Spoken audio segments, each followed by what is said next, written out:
بڑی پیاری اور بڑی خوبصورت حدیث ہے کہ حضرت حنظلہ اسیدی رضی اللہ تعالیٰ عنہ ایک صحابی ہیں، ان سے روایت ہے جس کا مفہوم ایسے ہے کہ پیارے نبی صلی اللہ علیہ وسلم نے فرمایا کہ جو شخص پانچوں نمازوں کی پابندی اس طرح کرے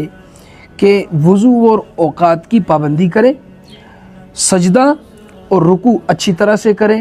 اور اس طرح نماز پڑھنے کو اللہ تعالیٰ کا اپنے ذمے یہ حق سمجھے،